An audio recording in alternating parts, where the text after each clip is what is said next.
Que el Señor le bendiga ricamente, queridos hermanos, y en esta oportunidad me ha tocado dar la conclusión final a este cursillo que el Señor ha preparado, que el Señor nos ha hablado y que ha preparado, dice, y nos has puesto aderezas mesas delante de mí. Ha preparado una mesa llena de riquezas para nosotros y gracias a ustedes que estuvieron aquí aprovechando bien el tiempo, comprando la verdad y no cambiando por nada, como dice Proverbios 23:23.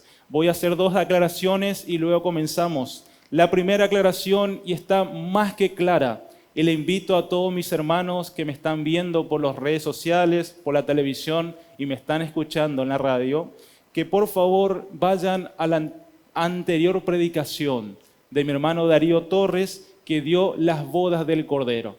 Fue muy claro, por eso no me voy a explayar mucho en eso, porque claramente dice la palabra del Señor, todos tenemos el llamado, todos tenemos la posibilidad, todos tenemos este desposamiento, la iglesia está desposada con un solo novio, pero claramente no todos quieren rendirse al Señor, no todos quieren prepararse, no todos quieren pagar el precio para ser la esposa del Cordero. Es por eso que quiero aclarar en primer lugar que todos seremos arrebatados, porque el arrebatamiento es por gracia y no por obras. La salvación es completa. En Cristo estamos completos, dice allí en Colosenses capítulo 2, versículo 10. En Él habita la plenitud de la deidad y en Él estamos completos. También Pedro dice, todas las cosas referentes a la piedad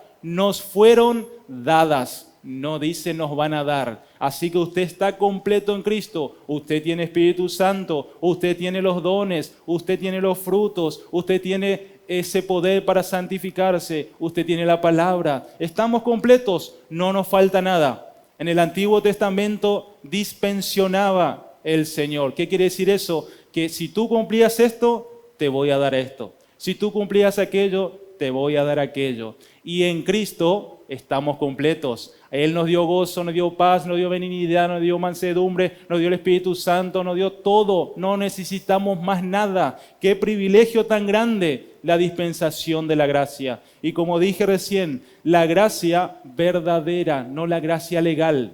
Hay una gracia que le voy a mostrar ahora, que es una gracia aparente, pero está llena de legalidad. Y eso yo no encuentro en la palabra del Señor. Si hay gracia es porque no hay obras. Y si hay obras, no hay gracia, hay meritocracia. Así que quiere decir eso, que usted se merece. Yo me merezco, por eso el Señor me dio esto. Yo me merezco, por eso el Señor me entregó aquello. Tú no te mereces nada. El Señor te lo dio por el puro afecto de su voluntad, dice su palabra. Él te dio por pura gracia, sin merecer nada. Eso significa gracia. ¿O qué estamos diciendo, hermanos? Si decimos, este es el mensaje del apóstol Pablo, de gracia y de gloria. Y luego te digo, pero tú tienes que hacer esto para alcanzar aquello. ¿Dónde está la gracia? Eso es obras. Entonces, claramente, la palabra dice que la salvación se compone, como dije la vez pasada, de 3 partes. La salvación inicial, Efesios 2:8, porque por gracia sois salvos por medio de la fe y no por obras, para que nadie se gloríe. Luego encontramos la salvación práctica o la santificación. Primera de Tesalonicenses, capítulo 5, versículo 23. El mismo Dios de paz os santifique por completo, espíritu, alma y cuerpo, sean guardados irreprensibles para la venida del Señor Jesucristo. ¿Quién te santifica? ¿Tú te santificas? No, es Dios, Dios de paz. Te puso el Espíritu Santo, te puso a la deidad, a esta persona para que te ayude a santificarte. ¿Quiere decir que tú no tienes que hacer nada? Por supuesto, tienes que abrir tu corazón al Espíritu Santo. Tienes que oír su voz, no tienes que endurecer tu corazón, pero la santificación no depende de ti. Si la salvación depende de mí, yo me pierdo dentro de 1 minuto, porque yo no puedo, yo no tengo los méritos suficientes no tengo la capacidad suficiente para obedecer a mi Dios. Es por eso que también la santificación depende de Dios. Pero tú, repito, obviamente debes oír la voz de Dios. No debes ser rebelde a su voz. Como dice allí en la carta de Hebreos, también está en Salmos y está en el Antiguo Testamento: si hoy oyere mi voz, no endurezcáis tu corazón. Y lo que llama la atención de ese versículo dice: el Espíritu dice, no dice el Espíritu dijo, el Espíritu dice en el presente: si hoy oyere mi voz. Eso está hace 1500 años escrito en la Biblia. Se remonta a Salmos 1500 años atrás. Salmos se remonta allí a Éxodo 1500 años atrás de vuelta. Imagínense, la palabra no pierde vigencia. El Espíritu habla, habló y hablará hasta que Él venga y se complete, se haga perfecto. Así que, hermanos, y en último lugar, último versículo, Romanos 8, 29 y 30, muy conocido. Y fíjense si hay algo del hombre aquí. Romanos 8, 29 y 30. A los que antes conoció, a estos también predestinó. A los que predestinó, a estos también llamó. A los que llamó, a estos también justificó. Y a los que justificó, a estos también glorificó.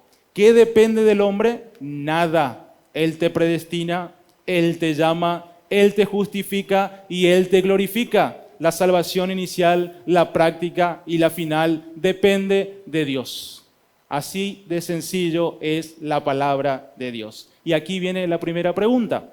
Entonces, hermanos, si usted está predicando eso, el pueblo del Señor va a vivir livianamente, no se va a rendir al Señor. ¿Y a qué le suena familiar eso? Cuando predicamos que la salvación es por gracia, no por obras, que la salvación no se pierde, ¿qué nos dicen? Si usted predica eso, está dando rienda suelta al libertinaje. ¿Acaso eso no son los mensajes de los legalistas? Debes perseverar hasta el fin para ser salvo. Debes guardar con temor y temblor la salvación. Pero obviamente, mi hermano, si no depende de ti salvarte, tampoco va a depender de ti perderte, porque no hay nada del ser humano. Así de claro es la palabra. Por eso le digo, si predicamos la gracia, ¿por qué metemos obras? Las obras son importantes, pero no para la salvación, no para el rapto, arrebatamiento. Claramente la palabra nos dice que las obras van a ser manifiestas o reveladas aquel día. ¿Cuándo? En el tribunal de Cristo. Usted es salvo por gracia, pero las obras son para recompensa. Usted es salvo por gracia, pero fue llamado a hacer buenas obras. El Señor preparó de antemano para que anduviésemos en ella. La primera aclaración es esa: todo el cuerpo de Cristo. ¿Qué dice la palabra? Hay un solo cuerpo, pero son muchos los miembros. Y hay algunos miembros más débiles que otros, pero todos somos importantes. Claramente, 1 Corintios capítulo 12. Luego encontramos también en 1 de Pedro que somos una casa donde Cristo es el fundamento, la piedra angular, pero cada uno de nosotros somos piedras vivas, como diciendo, todos somos importantes en esta estructura llamada familia o llamada casa del Señor. También todos somos hijos de un mismo Padre. Así que el Señor, claramente escuchamos recién, que Él se desposó con una sola novia, no con varias. Hay una sola novia, pero obviamente aquel que se rindió, aquel que se preparó, aquel que se consagró y se entregó a Cristo como Él se entregó por su iglesia, va a ser la boda, va a estar en las bodas del Cordero, va a ser la esposa del Cordero. Esa es la primera aclaración. Todos subimos como cuerpo de Cristo, todos somos aquellos redimidos, todos somos elegidos para estar en la presencia de Dios, pero no todos seremos la esposa del Cordero. Eso es claro, porque Dios es un Dios justo. Pasaremos por el tribunal de Cristo y dice que el fuego probará nuestras obras. ¿Qué es el fuego? La mirada de Cristo. Él dice que cuando vendrá, ahí está en Corintios, cuando Él viene, probará cada uno y hará manifiesta las intenciones del corazón de cada uno, y allí recibiremos algunos, y algunos no, alabanza de Dios. Así que claramente, mis hermanos, vamos a subir todo como cuerpo de Cristo, pero en el cielo se va a hacer la justicia. Ahí se va a establecer los puestos de autoridad, recibiremos las coronas, recibiremos los galardones que hemos ganado aquí en la tierra. No la salvación, no el arrebatamiento, pero sí allí en el cielo vamos a ser premiados, porque el Señor no es un Dios injusto. Él te va a premiar. Aún un vaso de agua que diste en mi nombre, yo te daré mi recompensa, dice el Señor. Esa es la primera aclaración. Y la segunda viene acompañado de esta. Porque me dijeron, entonces, hermanos, fíjense que entramos en legalismo de vuelta. Entonces, hermanos, si usted dice eso, mis hermanos de sangre dicen que son creyentes, anda descarriado por la vida y van a ser arrebatados junto conmigo. Eso es injusto, me dice esta hermanita. Y yo le digo, mi hermana querida, es lo mismo que el tema que acabo de decir. Si yo soy salvo por gracia, no por obras, y si esa salvación me fue dada por nuestro Dios, por Jesucristo mismo, yo no puedo hacer nada, porque si no yo diría que soy un co-redentor. Jesucristo fue mi redentor y yo le ayudo a Cristo a que guardemos la salvación. Eso no es bíblico. Y esto que dijo la hermanita esta también, hermanos, porque si realmente has nacido de Dios, si realmente fuiste regenerado, en la regeneración hay un nuevo hombre, con un nuevo corazón, con una nueva naturaleza, con una nueva inclinación, que murió, que fue sepultado y que resucitó a nueva vida como Jesucristo, y Él preparó el camino para vivir en santidad. Eso es regeneración. Si fuiste regenerado, también habla un cambio de naturaleza. Por eso dice el apóstol Pedro, estos que fueron lavados han sido, dice, han recaído, dice el apóstol Pedro. ¿Por qué? Porque nunca fueron salvos, porque nunca fueron regenerados. Es por eso que la puerca es lavada y vuelve al charco, vuelve al cieno. ¿Por qué? Porque su naturaleza no cambió. Quizás hay algunos que están aquí o están mirando y dicen, bueno, yo soy creyente, pero de palabra, nominal. Así que, porque a veces decimos, no, ese es creyente porque hizo el paso de fe. Es creyente porque se bautizó en agua, pero no hay novedad de vida, no hay cambio. Claramente la santidad, mi hermano querido, no es una opción. Claramente el apóstol Pedro dice, sed como una orden, sean santos porque su Dios es santo. Así como Él es santo, vosotros debéis ser santos. El apóstol Juan dice, aquel que practica el pecado no es nacido de Dios, porque la simiente de Dios permanece en él y no puede pecar. Claramente, ¿qué significa no poder pecar? No reincidir, no practicar, no hacer una y otra vez lo mismo. Si hay personas que se llaman cristianos, yo soy cristiano, confesé mis pecados allá en el año 2008, pero viven desordenadamente, no son creyentes. Es muy clara la palabra del Señor, porque la confesión con la boca debe ser acompañada con fe en el corazón. Yo puedo confesarme claramente aquí, pero si no he hecho con mi corazón, es una palabra hueca, sin sentido, es vana. Yo quise hacer eso, pensaba que iba a escapar a Dios, pero miren dónde estoy. Dije, no, voy a hacer la oración para conformarle nada más a mi novia y a mi suegro. Pero no me salió, hermanos, me salió mal la jugada. Así que, bueno, el Señor ya me predestinó, me llamó y no pude rechazar a la voz de Dios. Y doy gracias a Dios, no me arrepiento para nada. Lo volvería a hacer de nuevo. Pero claramente, hermanos, aquel que vive en pecado es porque no nació de nuevo. Debe nacer de nuevo, debe tener un nuevo nacimiento, debe tener un nuevo apetito de buscar a Dios, de buscar las cosas de Dios. Y cada vez que usted se va sumergiendo más en esto, cada vez le gusta más. Yo comencé con un renglón, después con 2 renglones, con un versículo, 2 versículos, un capítulo, después ahora llevo libros ya hablando y estudiando su palabra. Porque es así, uno va agarrando el gusto y le va gustando y va conociendo cada vez más a nuestro Señor Jesucristo. Así que la segunda aclaración es esa. Todos los creyentes verdaderos seremos arrebatados. Todos los creyentes verdaderos seremos arrebatados. Todos, el cuerpo de Cristo, los creyentes verdaderos, los que el Espíritu Santo bautizó. La palabra bautizar es amalgamar o unir. Él nos agarró y nos unió al cuerpo de Cristo. Pero para eso, Él tuvo que convencerte de pecado, tuvo que regenerarte y también tuvo que sellarte. El sello marca propiedad. Todos los hijos de Dios tenemos al Espíritu Santo. Claramente la palabra, no hay duda de eso. El que no tiene el Espíritu es porque no es de Él. Aquel que tiene el Espíritu vive según el Espíritu. El que no tiene el Espíritu vive según la carne. Romanos capítulo 8, lea en su casa. Es clara la palabra. Hay 2 grupos.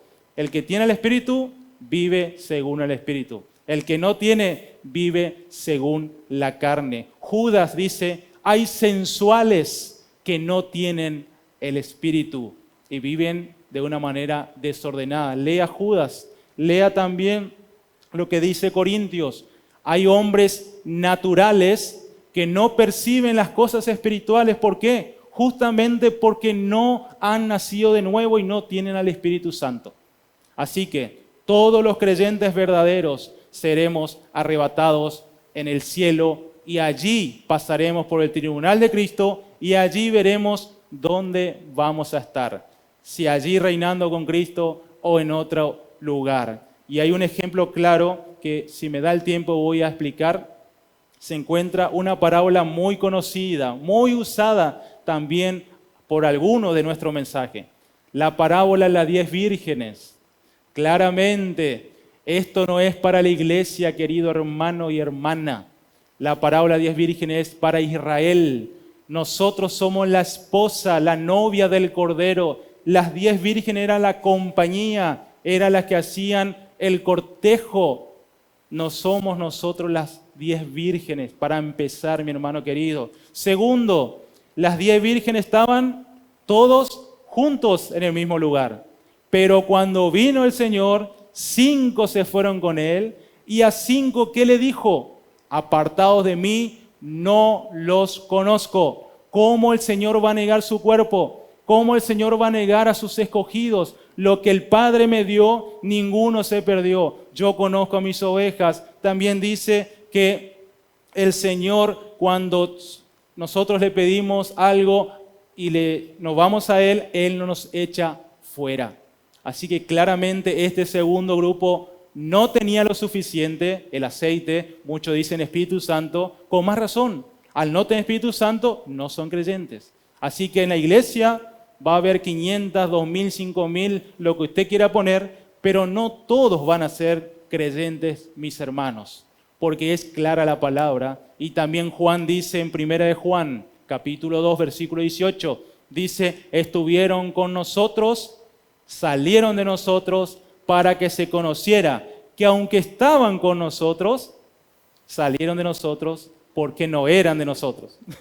Hace así como un pequeño trabalengua, pero claramente dice, van a estar en la iglesia, pero hay algunos que no van a ser arrebatados. ¿Por qué? Porque no se rindieron, porque vivían en pecado, no, porque no eran creyentes, no eran hijos de Dios. Así que hay que ver todo el bosque, no solamente el árbol. Cuando dicen, no, este hermano está predicando de esa manera y está negando la eficacia de Cristo o está diciéndole que el pueblo viva libertinamente, y no es así. Aquí en este púlpito, en este mensaje, lo que más se predica que es santidad, apartarse del pecado, apartarse de la tentación, no caer en ella, todo lo contrario. Y animamos nuevamente a correr la carrera, animamos nuevamente a pelear la buena batalla y aquel día recibiremos la corona. Siempre animamos y volvemos a hacer, pelee, corra la carrera para alcanzar. Esa palabra asir, para asir aquel que una vez fui asido.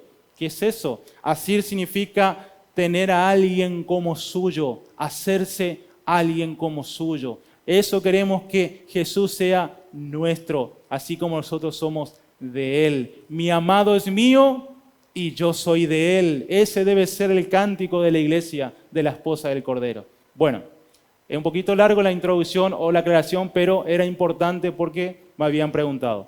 Todos seremos arrebatados, no todos somos la esposa del Cordero, todos los creyentes seremos arrebatados, los que no son creyentes se quedarán aquí a sufrir.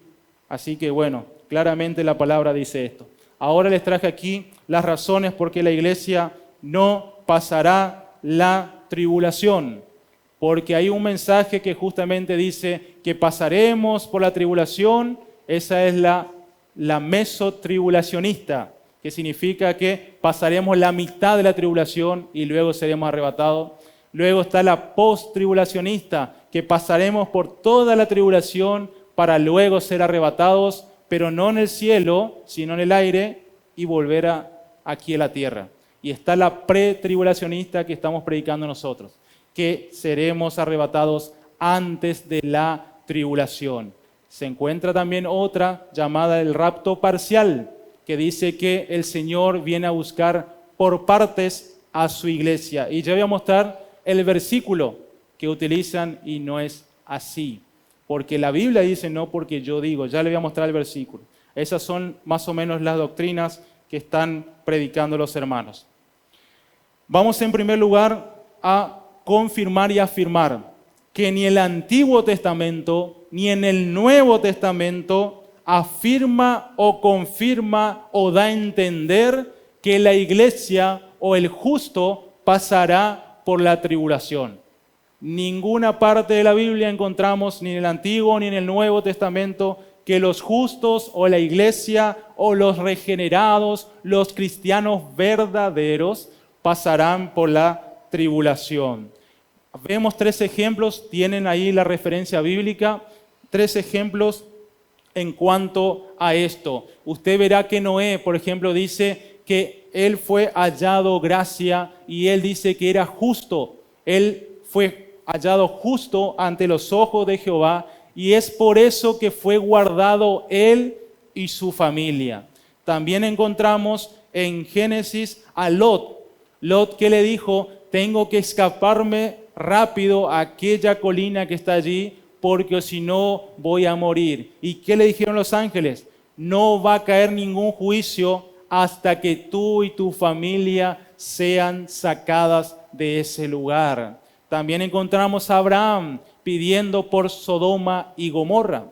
Él decía, pero Señor, ¿cómo vas a hacer morir al justo con el impío? Quizás haya 50 justos en Sodoma. Y Jehová le contestaba, por amor a 50 justos no voy a hacer caer juicio. Y así fue llevándolo a Abraham hasta el número 10. Pero lo que nos quiere explicar estos 3 pasajes es que no va a caer ningún juicio hasta que el justo o la iglesia no sea quitada del medio. Arrebatamiento, repito, significa, o rapto, significa ser quitado ante un peligro inminente. Y usted sabrá, mi querido hermano, que el hebreo y el griego tienen muchas figuras, representaciones. Cuando encontramos en el griego la palabra rapto, viene del griego harpazo, que significa eso, ser quitados ante un peligro inminente. ¿Y la figura cuál es? De un niño que está jugando en la calle. Y antes que venga un automóvil a chocarle, viene la madre y lo saca. Esa es la figura que utiliza el griego. Y es eso, mis hermanos, lo que va a pasar. Seremos quitados antes que venga el peligro o la tribulación en este mundo. Así que no hay referencia bíblica para decir que un creyente pasará por la tribulación. Y se confunden con la palabra escogidos o la palabra santos. También santos le habla a Israel y también escogidos son los del pueblo de Israel. Así que no confunda a veces, como dice santo, la iglesia. Acá están los escogidos, dice, por amor a los escogidos el tiempo se acortará. Pero los escogidos también son Israel, mis hermanos, porque dice claramente allí que el Señor va a juzgar y va a dar muerte a aquellos que no estuvieron escritos en el libro de la vida. Y eso está en Daniel capítulo 12, versículo 2 y 3. ¿Y quiénes son esos? Está hablando el pueblo de Israel. Ellos son la nación escogida por Dios. Por ende, los israelitas son los escogidos. Así que a veces confundimos los términos. Como siempre le digo a los hermanos del seminario, no cuando encuentre una palabra le mete a todo el mismo significado. Bautismo es una palabra que hemos explicado en una predicación que no siempre significa sumergirse. Significa identificarse, significa amalgamarse, significa cambiar de naturaleza. Hay muchas cosas que significa bautismo. El bautismo en agua que van a pasar los hermanos dentro de un momento a la tarde, justamente es un bautismo de identificación. Está la cruz aquí, de la cruz para atrás, bautismo de arrepentimiento. De la cruz para adelante, bautismo de identificación. Uno lo hace Juan el Bautista y el otro hacemos pensando en el Redentor que ya vino. Así que eso vamos a explicar esta tarde claramente. Segundo punto, la tribulación o la semana 70 de Daniel es llamada el tiempo de angustia para Jacob, para Israel.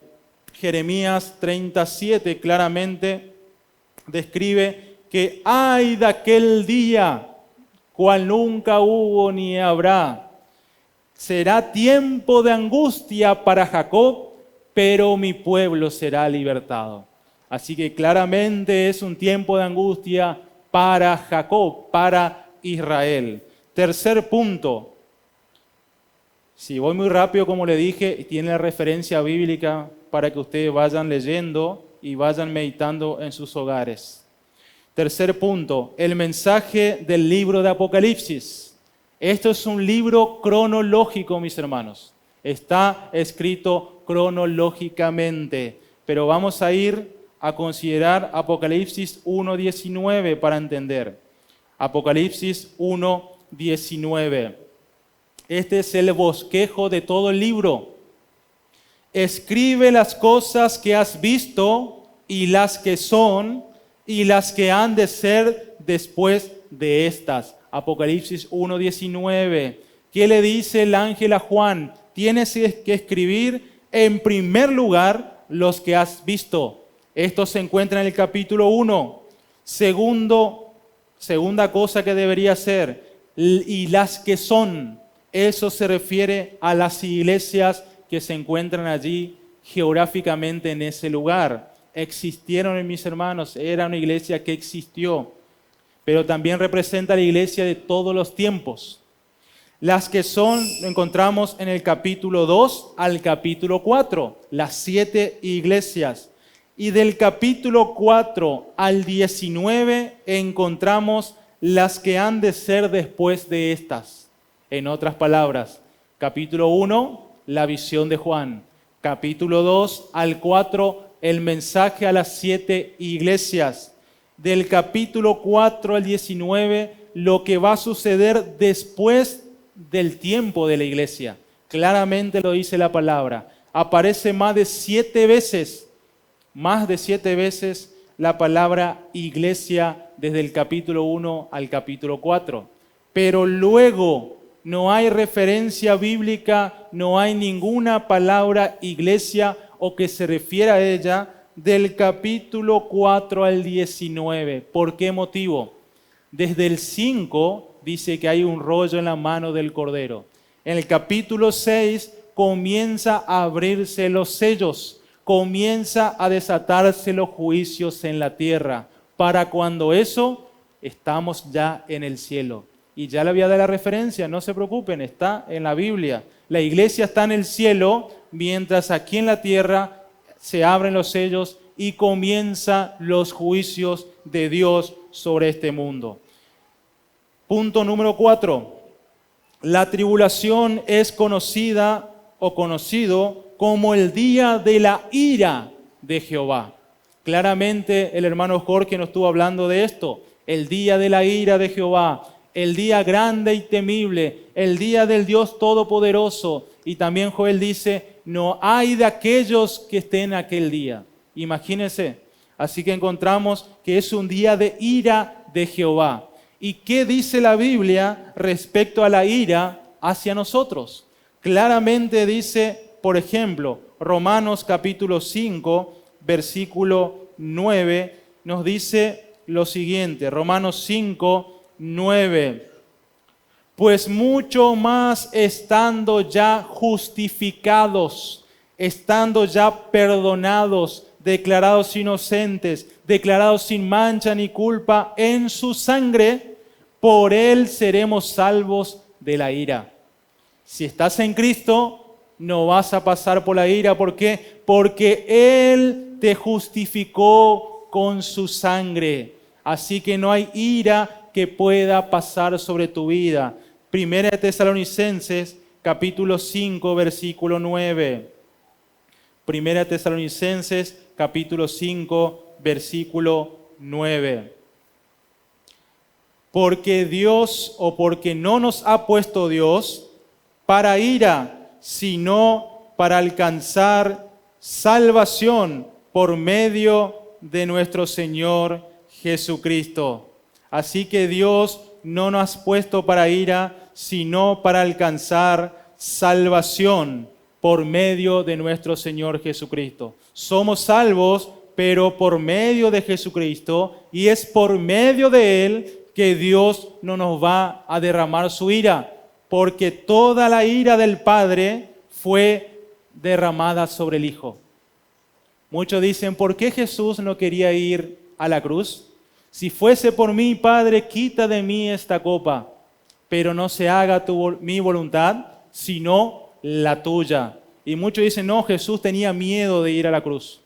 Pero Jesús, siendo el Hijo de Dios, teniendo al Espíritu Santo que le fortalecía, teniendo la plenitud de la deidad en Él, como dice Colosenses 2:9, ¿por qué Jesús iba a tener miedo? Hay muchos apóstoles que fueron gozosos a la cruz a morir, y Él va a tener miedo. No es lógico. ¿Qué pasó, mis hermanos? Él sabía que en esa cruz iba a ser derramada toda la ira de Dios sobre Él. Y es por eso que en un momento Él exclama, Dios mío, ¿por qué me has desamparado? Y dicen los hermanos, es porque justamente en ese momento Dios se dio la vuelta, se dio la espalda porque no podía ver a su Hijo allí en la cruz. Y yo le pregunto, ¿en qué parte de la Biblia está eso? En la Biblia sí dice, Salmos 22, lean su casa, versículo 6. Mas yo soy gusano y no hombre, oprobio, vergüenza de los hombres. Claramente allí, ¿qué sucedió? Jesús se hizo pecado. Allí Él cargando todo el pecado de la humanidad. Isaías 53 dice, en Él estaba cargando Dios todas nuestras transgresiones y por sus llagas fuimos nosotros curados y salvados. En la cruz, mis hermanos, Él experimentó allí lo que es la ira del Dios Todopoderoso. Él sabía, y para poner un ejemplo, a Jonás, ¿ustedes recuerdan Jonás? Creo que de la escuelita dominical nos enseñan esto.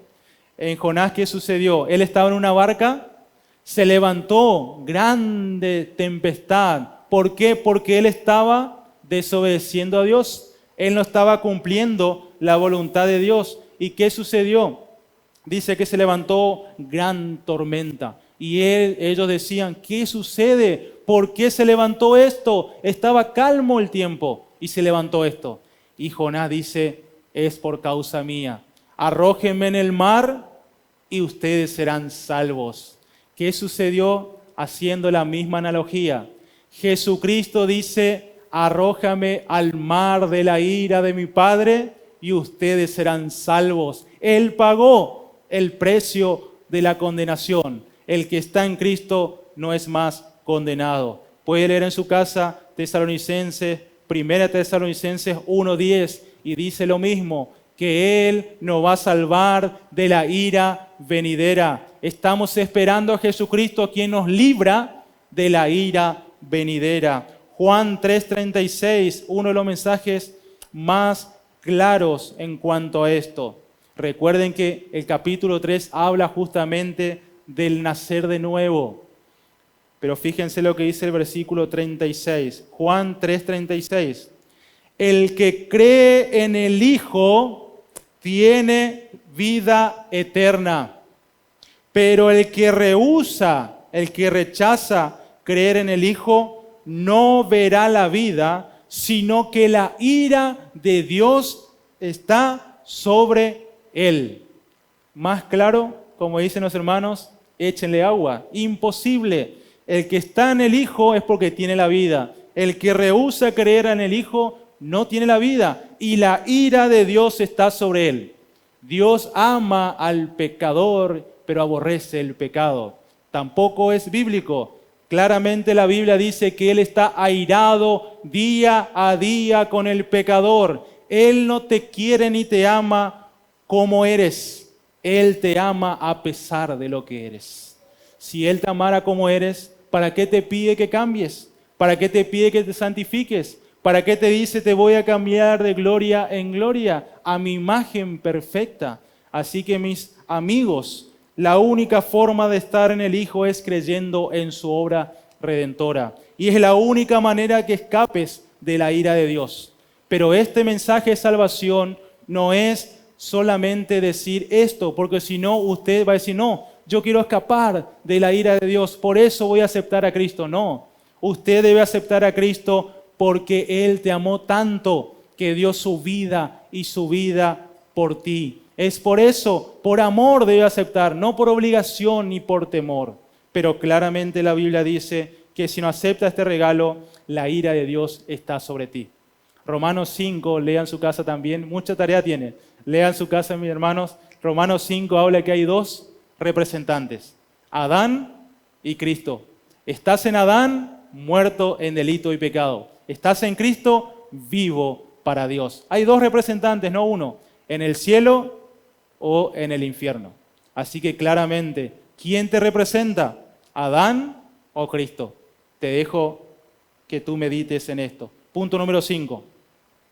El rapto de la iglesia constituye un consuelo para los creyentes. Primera Tesalonicenses 4:18 dice, animaos o consolaos, dice otra versión, unos a otros con estas palabras. ¿A qué se refiere? A que Cristo viene a buscarte. Si estás muerto o estás durmiendo allí en la tumba, Él va a transformarte. Disculpen, va a traer un cuerpo glorificado. Si estás vivo, va a transformarte. Así dice la Biblia. Así que claramente la palabra de consolación o aliento es eso. Si has partido, no terminó la esperanza. Todo lo contrario, la esperanza sigue intacta. Vas a ser resucitado. Ahora, si estás vivo, vas a ser transformado. Y la palabra en Corintios dice todos, sin exclusividad. Todos seremos transformados, todos seremos cambiados o resucitados también. Así que claramente la Biblia nos habla de eso. Hay una referencia que utilizan algunos de nuestros hermanitos, que respetamos obviamente su luz, pero no estoy de acuerdo por qué, le voy a explicar por qué. O no me van a saber responder esta pregunta. Ellos dicen que la iglesia de Esmirna representa a los fieles que ya partieron. Y la iglesia de Filadelfia representa a los creyentes fieles que van a ser arrebatados en primer lugar. Y la pregunta que le hago a estos hermanitos es la siguiente. ¿Cómo serán resucitados o cómo serán arrebatados estos hermanitos de Esmirna? Aquellos que ya murieron, que ya partieron, ¿van a ser también resucitados por filas o por partes? ¿Qué va a pasar de mi hija que tiene 6 años? Que no se rindió al Señor, que no se consagró porque no tiene todavía el discernimiento. ¿Qué sucederá con ella? ¿Se va a quedar aquí en la tribulación? ¿Va a pasar la gran tribulación? Eso, yo tengo respuesta bíblica para eso, hermanos, pero ellos yo creo que no tienen. Así que a veces hacemos conjeturas, hacemos razonamientos y en lugar de infundir aquí, como dije recién, consolación o aliento, infundimos temor. Yo estoy seguro y convencido que si mi hija Jocelyn, el Señor la predestinó en su omnisciencia en su preconocimiento. Eso se basa en la salvación. Si Dios sabía y conocía el corazón de mi hija que iba a recibir a Cristo y fue predestinada para salvación, se va a ir con nosotros en el rapto. Es así. Ahora, la otra pregunta, ¿cómo me responderían? ¿Será que se quedan los niños, se quedan los bebés, se quedan los discapacitados, hay muchas personas que se van a quedar? ¿Por qué? Porque no se rindieron, porque no se consagraron, así que no encontramos eso en la Biblia. Tampoco encontramos que los muertos van a resucitar por partes. Claramente el hermano ayer nos explicó, hay un orden, pero cada uno en su debido orden. Cristo fue el primero, las primicias fue el segundo. ¿Quiénes son las primicias? Aquellos que dormían en el polvo de la tierra, Mateo 27:52, y resucitaron después de él y aparecieron a muchos. Esos son las primicias, los primeros frutos de la cosecha que somos nosotros. Luego, ¿quién sigue? Los que son de Cristo. No hace ninguna alusión allí. Los que son de Cristo, todos seremos resucitados. Obviamente, no todos con el mismo grado de gloria. Eso sí, no hay duda. ¿Por qué? Porque dependerá, mis hermanos, de tu rendición, de tu sumisión a Dios. Eso no hay duda. Hay grado de gloria, pero no dice parcialidad o grado de arrebatamiento. Así que es algo que también quería dejar en claro. Pero cada uno en su debido orden. Claro, Cristo primero. Luego resucitaron estos hermanos del Antiguo Testamento. Luego nosotros, cuando viene la segunda venida, resucitan los del Antiguo Testamento y de la tribulación. Y al final del milenio resucitan los impíos de toda la historia para pasar por el trono blanco. Eso habla de orden, de resurrección, no orden de filas ni parcialidad de fila. Lea la palabra, medite en ella, indague, escudriñe. Clara es la palabra. Bien, el rapto de la iglesia constituye un consuelo para los creyentes. Jesús le dice, no se turbe vuestro corazón, no se inquieten mis hermanos, yo voy a ir, prepararé el lugar, vendré otra vez y os tomaré a mí mismo. La cabeza del cuerpo es Cristo y el cuerpo es la iglesia. Él viene a agarrar a su mismo cuerpo para llevar a su presencia y estar siempre con Él. Sexto punto. Nosotros esperamos el día de Cristo, no el día del Señor. Ya hemos aprendido, esto es un resumen, hemos aprendido que el día de Cristo es el arrebatamiento o el rapto, el glorioso encuentro con nuestro Salvador. Eso es lo que estamos esperando, aguardando la esperanza bienaventurada cuando Cristo se manifieste en gloria. Así que claramente nosotros esperamos a Cristo, no al anticristo. Muchos dicen, se levantó aquel, es el anticristo, y quieren sacar y quieren poner, este es el anticristo, va a ser este de esta nación. Pierden tiempo. Ese tiempo utilicen para prepararse, para que venga Cristo a buscar una novia preparada, enteramente preparada. Y como va de paso, siempre dice el pastor Orlando, aquel que espera al Señor, ¿qué dice la Biblia? Se santifica a sí mismo. Así que si eres un verdadero hijo de Dios, que conoce esta gracia, que vas a valorar este regalo que Dios te dio, vas a santificarte. Y voy a poner otro ejemplo. A mí me gusta poner muchos ejemplos. Cuando usted va a recibir una visita, ¿qué hace? Empieza a ordenar su casa, empieza a limpiar, empieza a poner perfume, hace todo lo más lindo posible para recibir a la visita. Eso es lo que hicimos aquí en la iglesia. Tratamos de acondicionar lo mejor posible para que ustedes estén cómodos, estén lo más cómodo posible. Lo mismo el creyente. Si esperamos verdaderamente al Señor, vamos a santificarnos, vamos a apartarnos del pecado, vamos a vivir como Dios quiere que vivamos. ¿Por qué vamos a vivir de una manera desordenada? Entonces no estamos teniendo la esperanza o no estamos esperando en Jesucristo, el regalo tan precioso que es la salvación. Si la salvación se gana, como otro ejemplo que pongo, cuando a usted le regalan algo, yo creo que usted valora aún más que cuando usted compra. Porque si usted compra y dice, no, si yo compré, yo voy a volver a comprar otro. Pero cuando se le regala algo, dice, mirá, este hermanito, a mí me regalaron muchas cosas y le agradezco a mis hermanos que están presentes, ya sea en un cumpleaños o en el motivo que fuere, me regalan y tienen aprecio hacia mí. Así que le agradezco ya que estamos. De paso, cuando me regalan, valoro aún más. Porque digo, este hermanito, esta hermanita puso su trabajo, su empeño, apartó para mí, ya sea una comidita, ya sea un regalito, y puso todo su amor hacia esto. Entonces tengo que cuidar aún más, valorar aún más. Es eso lo que dice Filipenses. Guardaos con temor y temblor la salvación. ¿Qué significa guardar? Atesorar, cuidar, valorar la salvación. Eso significa no que vas a perder, sino que debes cuidar, valorar y hacer efectiva la salvación. Eso es la traducción. Así que, mis hermanos, nosotros esperamos el día de Cristo, no el día del Señor. El día del Señor es un día terrible, un día de oscuridad, un día de tinieblas. Nosotros pasamos ya de las tinieblas a la luz. Así que ese día no nos debe sorprender como ladrón, dice el apóstol Pablo. ¿Por qué? Ahí están las referencias bíblicas. Usted encontrará que ellos estaban con temor. Pero acerca de esto, hermano, no quiero que ignoréis. Porque muchos dicen que el día de Cristo ya vino. Pero no el día del Señor, disculpen, el día del Señor ya vino.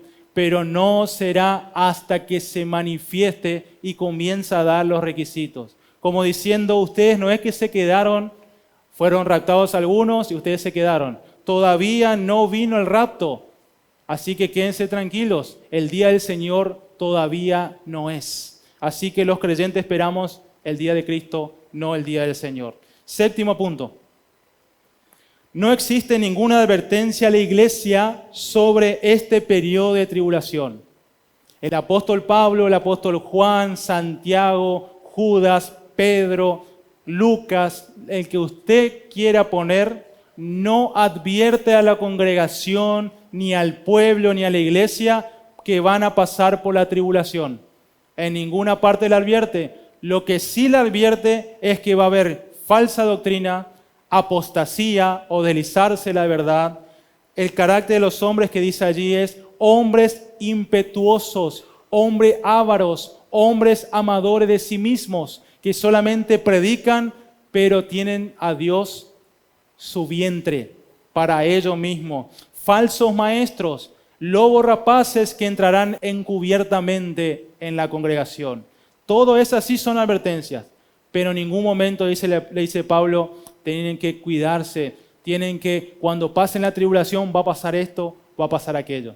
Jesús hace la advertencia en Mateo 24, pero cuando usted lee Mateo 24, se dará cuenta que está hablando a Israel. El que esté en el día sábado, ¿quién guarda el sábado?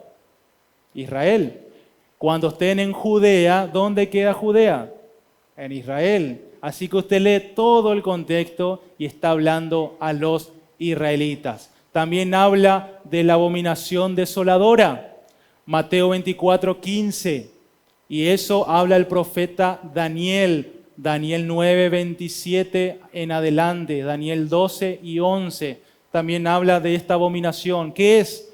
Cuando el anticristo se cree Dios, se sienta en el trono de Dios, pone una imagen allí y dice, ahora deben adorarme porque yo soy Dios. Eso es la abominación desoladora. Y eso es la señal de que comienza la gran tribulación.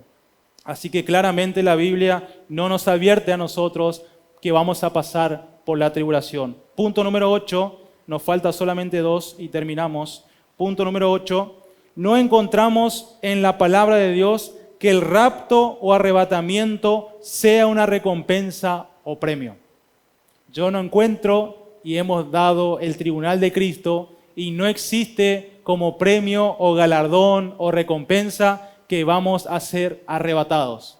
Lo que sí habla de coronas, de alabanza de Dios, de puestos de autoridad, todo eso sí habla que vamos a recibir en el tribunal de Cristo. Pero en ningún momento dice, por cuanto has cuidado, has hecho esto, lo aquello, vas a ser arrebatado primero. Y van a decir, pero hermano, allí en Apocalipsis 3:10, ¿qué dice? Por cuanto has guardado la palabra de mi paciencia, yo te guardaré de la hora de la prueba que ha de venir en los que moran en la tierra. Está claro, hermanos, allí. Pero le pregunto, ¿quiénes son los que guardan la palabra? ¿Algunos o todos? ¿Qué dice la Biblia, no el versículo? ¿Qué dice la Biblia?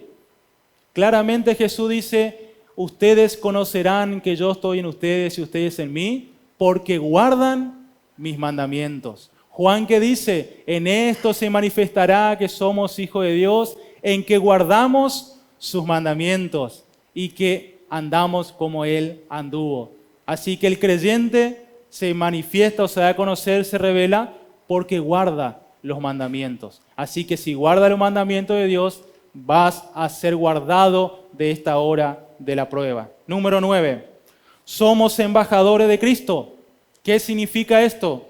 Significa que somos representantes de Cristo en la tierra. Un embajador representa a su nación en una nación extranjera.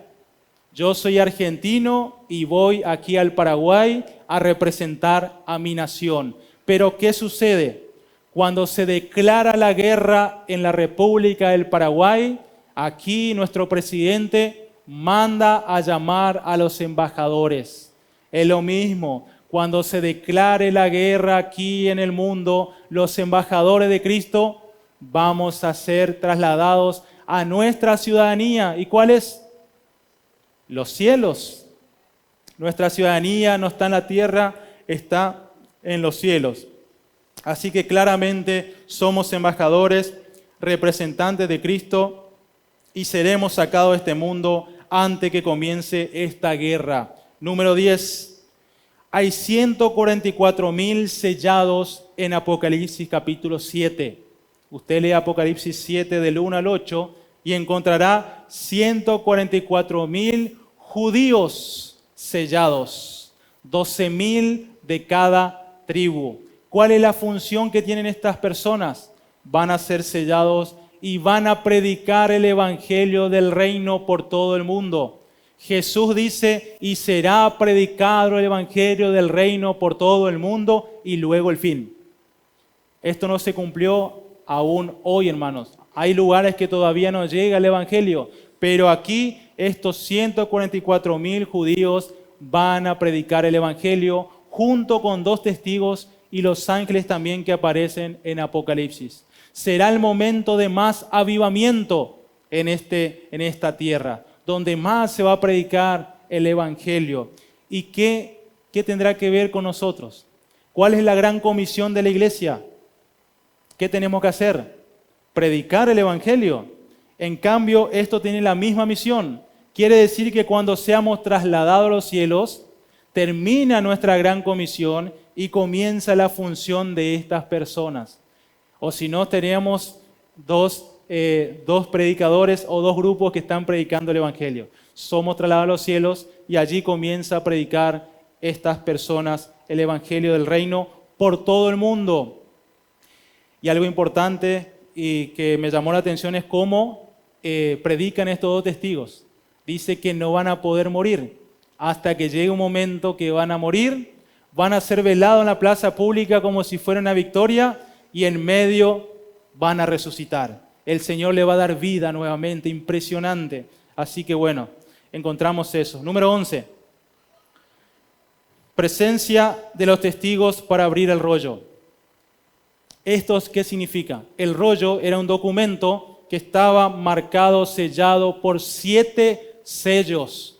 ¿Cuántas iglesias encontramos en el capítulo 2, 3 de Apocalipsis?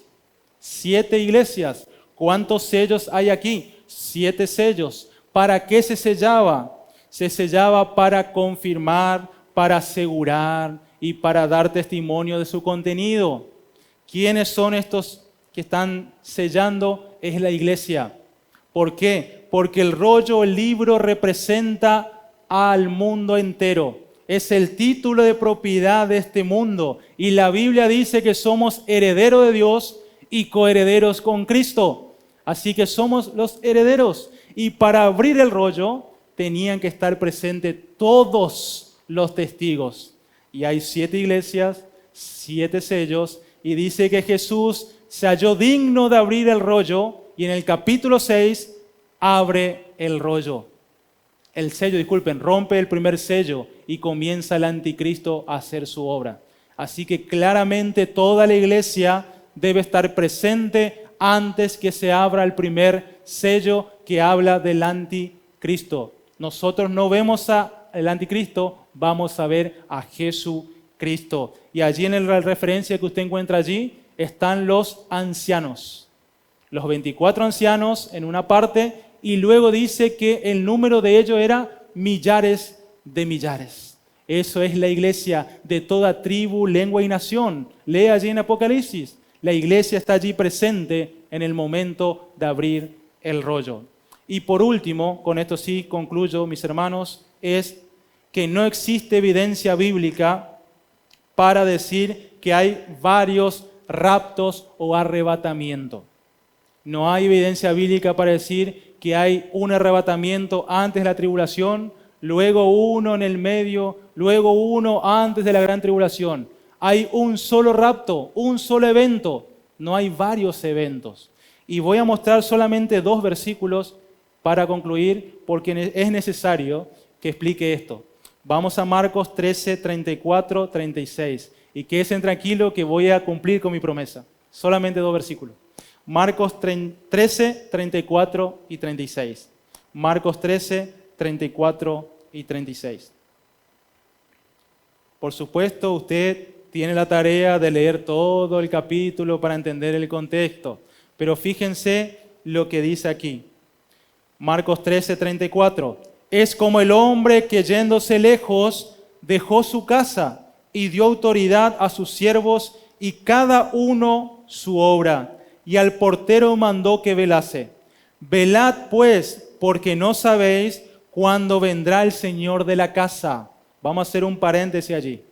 Claramente allí el Señor de la casa hace referencia a Jesucristo.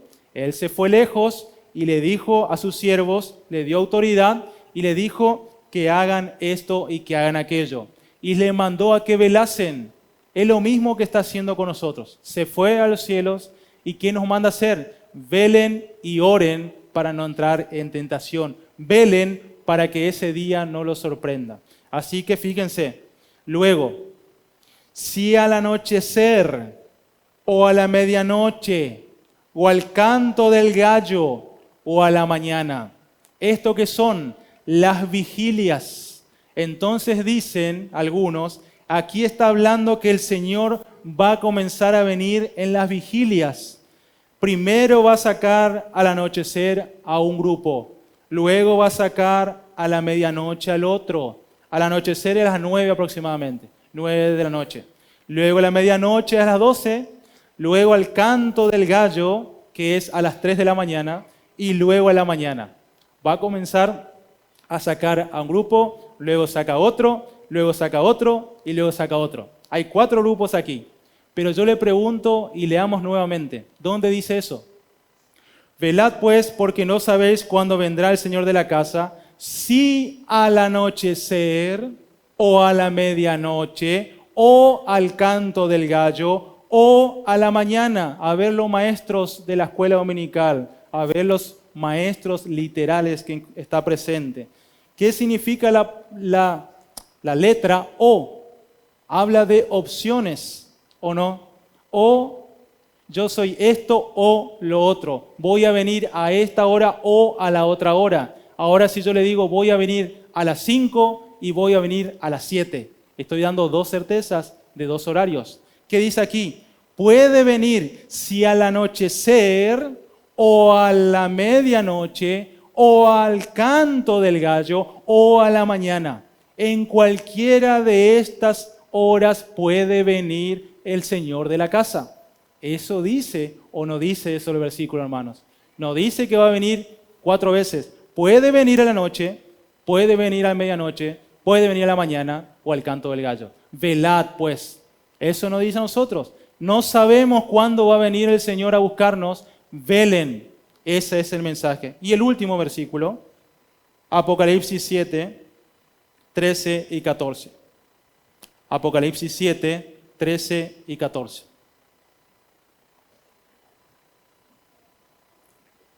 Capítulo 7, versículo 1 al 8, encontramos los 144,000 sellados. Estos evangelistas que van a estar dando el evangelio del reino en el mundo. Luego vemos una visión y es curioso, Juan y dice, ¿quiénes son estos? Fíjense, versículo 13. Entonces uno de los ancianos habló diciéndome, ¿quiénes son los ancianos? Ya dije que es la iglesia, representa a la iglesia. Entonces uno de los ancianos habló diciéndome, estos que están vestidos de ropas blancas, ¿quiénes son y de dónde han venido? Dice que enfrente del trono de Dios, de Jesucristo, había una gran muchedumbre de toda tribu, lengua, nación, y dice que clamaban y gritaban las salvaciones del Señor. Entonces dice el anciano, ¿quiénes son estos y de dónde han venido? Versículo 14. Yo le dije, Señor, tú lo sabes. Y él me dijo, estos son los que han salido de la gran tribulación y han lavado sus ropas y las han emblanquecido con la sangre del Cordero. ¿Cuál es la interpretación que le dan a este versículo? Que la palabra salido se traduce como escapado. Y dicen que esta muchedumbre es la segunda parte o la segunda fila. Pero claramente ya expliqué que toda la iglesia tiene que estar presente antes del capítulo 6 para abrir el rollo, porque no vamos a pasar por la tribulación. Luego vemos que esta gran muchedumbre es el fruto del evangelismo de los sellados, es el fruto de este gran avivamiento, toda lengua, tribu y nación, porque Dios no hace acepción de personas. La salvación es para todos. Y la palabra salido no es escapado. Vaya al original y encontrará que la palabra salido se traduce como venir, se traduce como ir, se traduce como volver, pero no se traduce como escapado.